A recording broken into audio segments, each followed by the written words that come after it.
All right. The end of spring game is the end of spring, and it's always a pivot point for your calendar year. The work that we put in on the field here this spring is behind us now, and I think where we're at as a team will become much clearer. And on that note, where we're at as individuals as well. I think anytime we came out and scrimmage today included, generally speaking, there was enough back and forth that you feel good about both sides. Being in the fight and going after it. I know like today, several guys that will play for us did not participate, and that's all part of spring too.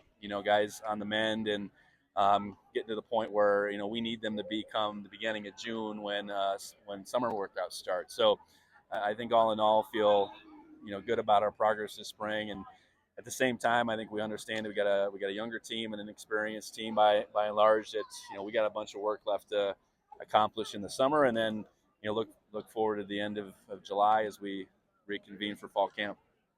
Three interceptions. How confident are you in the secondary?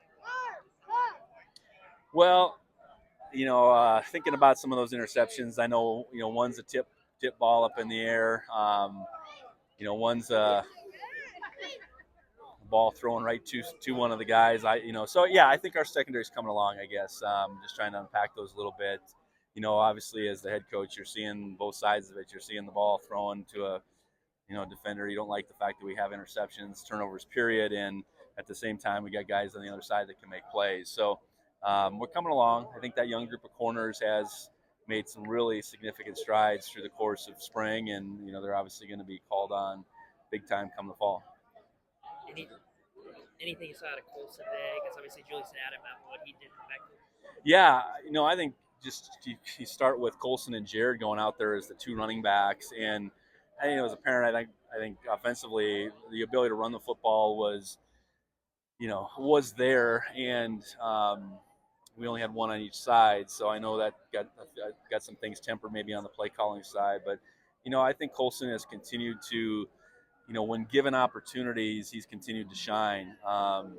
And I think this spring was a really good opportunity for Jared at the same time to continue to find his footing to make his mark. I know with Adam and Julius, we have two really proven guys, but to have Colson and Jared, in that mix is is pretty comforting. Seeing the two coordinators in action today, what do you think of just their kind of game plan and play calling, things like that? Well, I don't know how much game planning goes on for this. I know you've seen each other, from a 5-week perspective, and I know some of the things offensively that maybe worked early on that fooled the defense aren't fooling them anymore. So that's a good sign on defense that they're continuing to,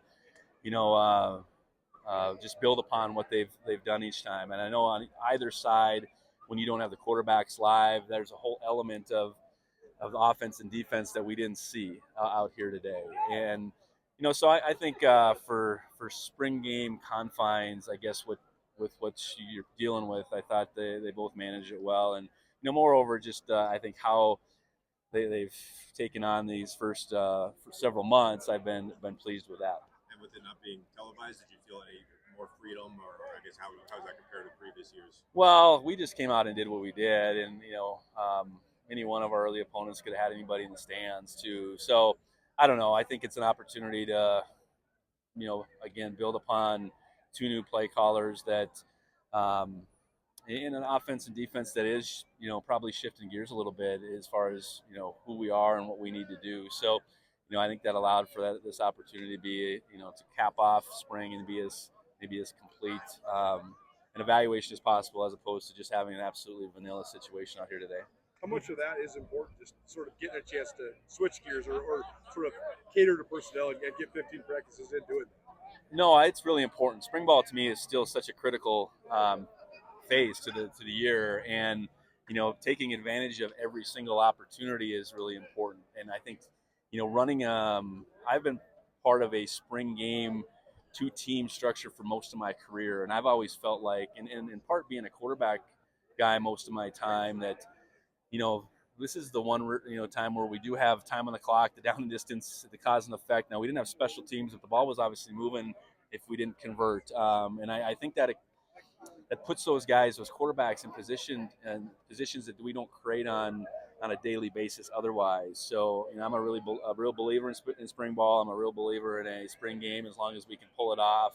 We were probably about as thin as we could be at a few positions to do that, but I'm glad we were able to get it in, and it appears the way we walked away pretty healthy today.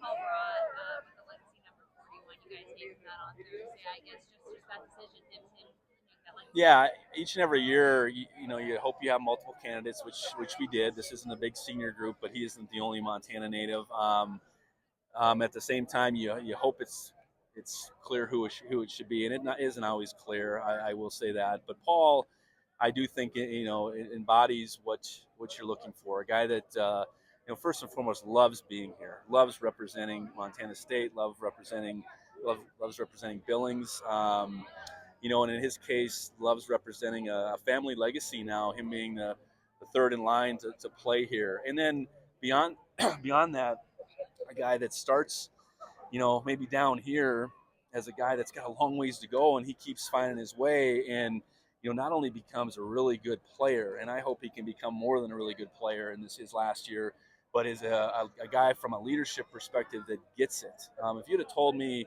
Paul Brott would have been a potential captain and that type of guy when he was a true freshman, I would have probably said, we'll see. But he's absolutely become that. And, that's guys before him laying down a legacy as far as how things are supposed to go. And, Paul being a guy that, really, I think craved this opportunity. So I think that's the neat part. It's not something that guys take for granted. It's something they all, I think, really aspire to. And we'll continue to, put the patch on those other seniors as well, because there's all a story they have that, they've grown and they've finished out their career here as native Montanans that we want to highlight. These defensive line that continue to show why they're the strong point coming into this year. Just want to see from that. Yeah, and that's without Paul and Alec Eckert, our two interior starters. So that's encouraging. It's the spot that returns the most playing time, the most depth, and that should shine on a day like this, whether it's run game oriented or pass game oriented. And I do think beyond the guys that have played in starting roles, I think that second wave and even that the new starter opposite Kenny is and Hunter Parsons is starting to come together, and you can see continued improvement from Zach Cruz and emergence of a young guy like Seth Brock. Interior wise, Talon Marsh I think has had a really good spring to take another step forward. We need Zach Black in his fifth year to continue to improve upon where he's been, and I know that's not even the whole group there, so that's a good thing. When we can start on defense with an experienced, talented, strong D line, we can go someplace. What do you do the way you guys ran the ball, especially Colson too?